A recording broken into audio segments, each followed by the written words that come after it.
You think you know your wife until the day you don't. Because after divorce, something changes. Deeply, silently, and permanently. Your wife becomes a dangerous monster.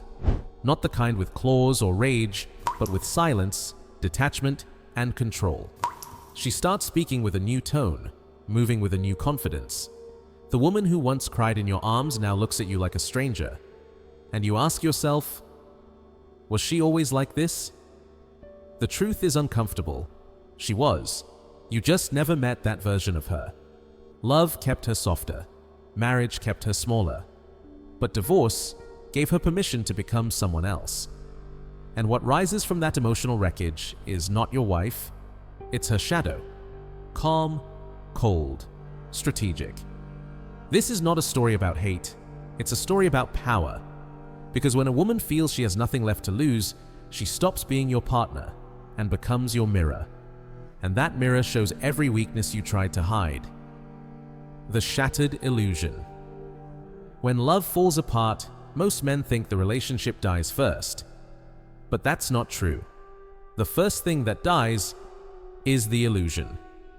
The illusion that she needed you. The illusion that you fully understood her. The illusion that love would protect both of you from change. For years, that illusion feels like safety. You wake up beside her and believe the bond is unshakable. You think love will always win, that your loyalty will keep her close, that your patience will keep her gentle. But love doesn't protect anyone from truth. And when truth finally enters, it doesn't knock. It breaks the door. Marriage often builds a comfort zone. A world where both man and woman hide from who they really are. You hide behind responsibility. She hides behind emotion. And together, you both create a small, controlled reality. One that feels safe, but quietly suffocates growth. Then something shifts. Maybe it's distance, maybe it's silence, maybe it's the slow death of curiosity. But one day, she starts to look at you differently. Not with anger, but with absence. Like she's already halfway gone, even while sitting beside you.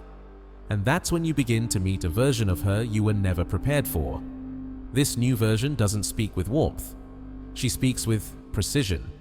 Her words aren't emotional anymore, they're strategic. She doesn't want comfort, she wants control. She isn't asking, how do we fix this? She's asking, who am I without him? That one question changes everything. Because when a woman starts to search for her identity, she stops looking at you for direction. She starts looking inward, and what she finds there can be both beautiful and terrifying. You see, the woman who once cried easily now becomes calm. The one who once sought reassurance now builds distance. The woman who used to hold your hand to feel safe now pulls it away to test her strength. It confuses you. It hurts you. But beneath the surface, something powerful is happening. Not to you, but to her. Psychologically, she's shifting from attachment to independence, from emotion to logic, from we to me. And during that transition, her softness begins to fade. She doesn't hate you. She's just trying to survive without you. Her coldness is not cruelty, it's armor. Her distance is not rejection, it's reconstruction. This is what most men never understand. When love ends, women don't simply walk away. They rebuild from the ashes.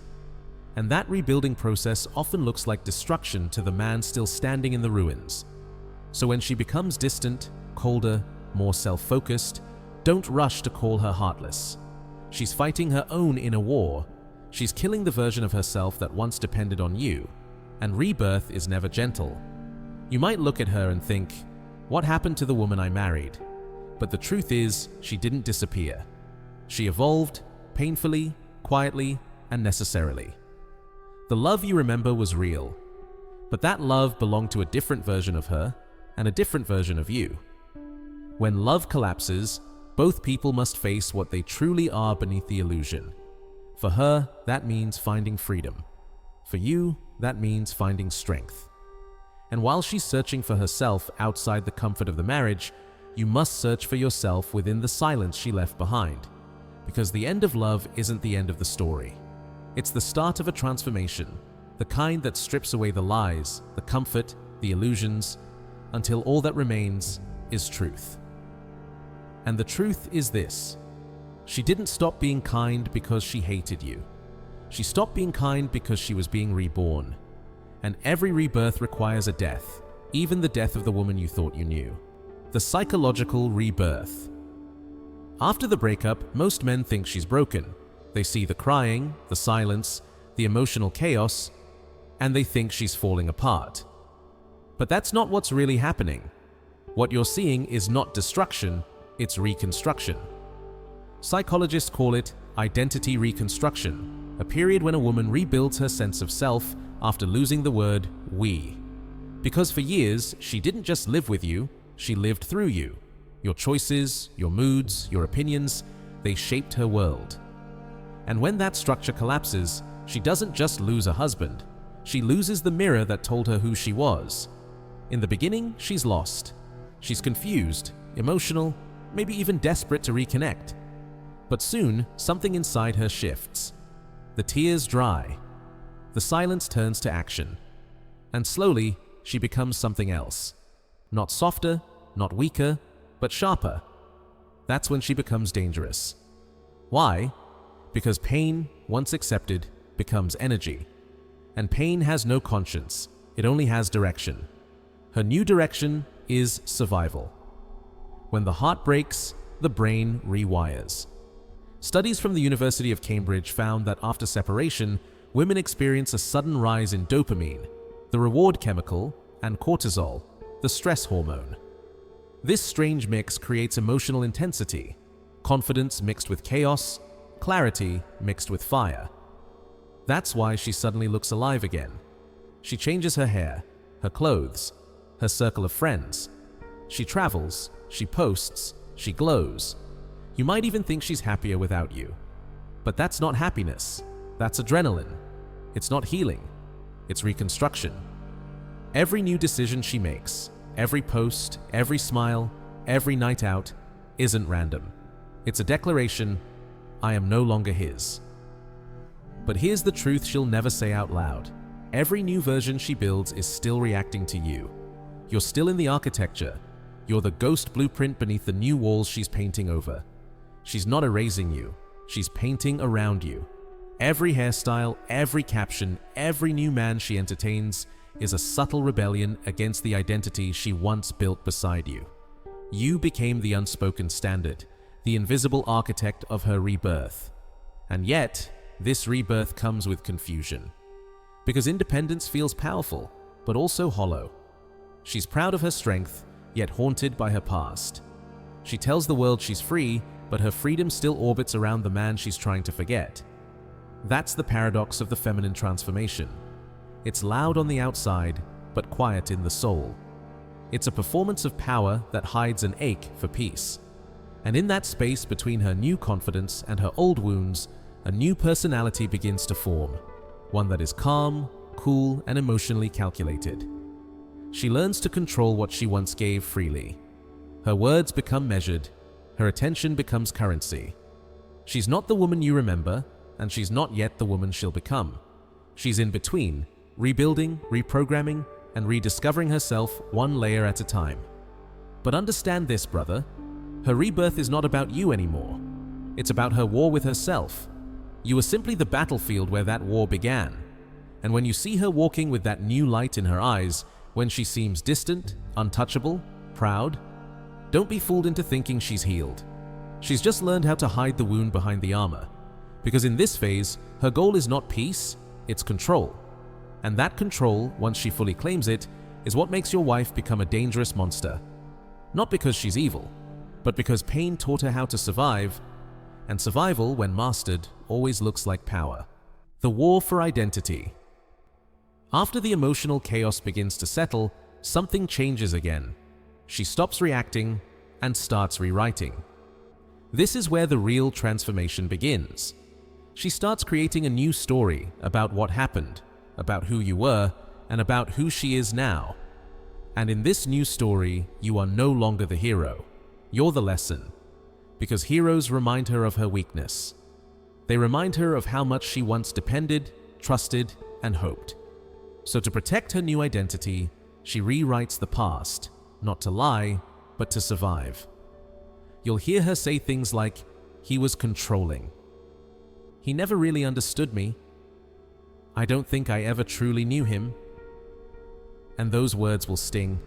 You'll want to defend yourself, to shout, to prove your truth, but don't. Don't fight it. Because what she's doing isn't revenge, it's therapy. Rewriting is her way of making sense of the pain. It's her escape from the unbearable realization of how much she once depended on you emotionally. If she can turn you into a villain, she doesn't have to face the fear of how deeply she once loved you. This is what psychologists call narrative reconstruction. It's a survival instinct. The mind reshapes the story so the heart can keep beating. And this pattern isn't new. It's as old as civilization itself. History is full of women who rose from emotional ruins by rewriting their roles. When Cleopatra lost her empire, she didn't disappear. She seduced power itself, Julius Caesar and Mark Antony, and turned her defeat into legacy. Catherine the Great overthrew her own husband to claim the throne. And in mythology, Hera, betrayed again and again by Zeus, didn't fade into sorrow. She transformed into the goddess of control, the protector of her own power. Every great woman who falls learns this truth.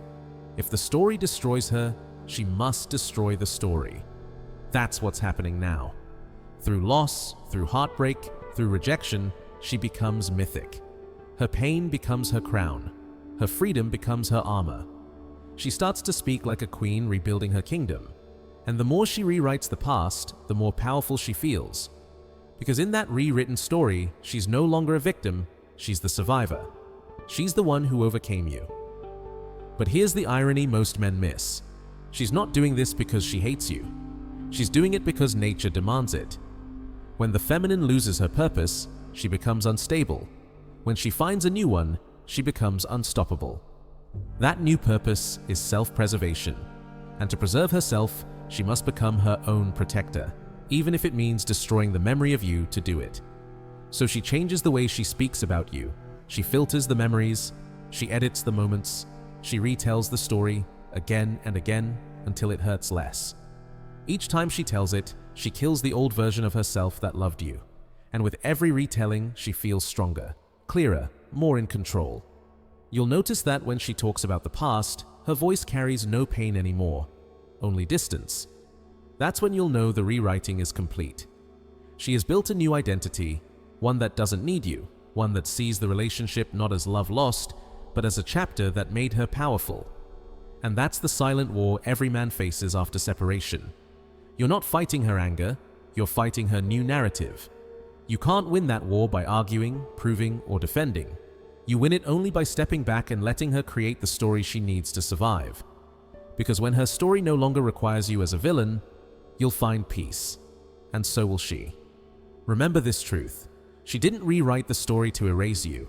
She rewrote it to remember herself. And that's how every woman rises, not from love, but from the ashes of the version of herself she refused to be again. The male awakening. Most men collapse here. They spiral, they chase, they text, they explain, they beg to be understood.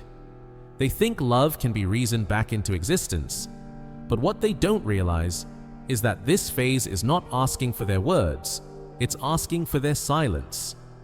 This is not the time to fix her. This is the time to face yourself. Because the truth is, you're going through your own kind of death. And from that death, a new man is waiting to be born. When she leaves, she rebuilds through emotion. But you, as a man, rebuild through discipline. Her healing is loud, yours must be silent. That silence you feel, that emptiness, that void, it's not punishment. It's the beginning of order. Stoic philosophy calls this the sacred stillness, the calm between what was and what will be. Marcus Aurelius wrote, "The obstacle is the way." What he meant was, the thing that breaks you is the same thing that remakes you, if you face it without running. You see, modern men were never taught how to sit with pain. We were taught to distract, to numb, to chase validation through work, women, or attention. But pain is a teacher. A ruthless, honest teacher that strips away illusion and ego until only truth remains. This is your initiation into masculine clarity. Every great man in history faced this phase. Nietzsche faced it when he said, "You must have chaos within you to give birth to a dancing star." Viktor Frankl faced it in the concentration camps when he discovered that meaning, not comfort, is what keeps a man alive. Even the samurai understood it. They called it seppuku of the spirit, a symbolic death of weakness to be reborn in strength. And that's where you are now. The world calls it heartbreak. But in ancient language, this was initiation. When a woman leaves, she doesn't just take her presence. She takes the illusion that someone else was responsible for your peace. And that's the real shock, realizing that the comfort you depended on was never truly yours. But here's the paradox. Once that dependence dies, you finally become free. Because what dies after divorce isn't love, it's need. The man who no longer needs is the man who commands. He doesn't chase, he attracts. He doesn't beg, he builds. He doesn't explain, he embodies. Silence becomes his weapon, solitude becomes his teacher, and pain becomes his forge. You will feel lost for a while. That's natural. But remember, a forest grows only after a fire. Your old identity has burned. Now the soil is clear for something stronger to take root. Stop asking, "How do I get her back?" Start asking, "What version of me had to die for this man to appear?" Every rep in the gym, every quiet morning, every night you sit in your own company, you are not healing, you are forging. Because the masculine rebirth isn't about comfort.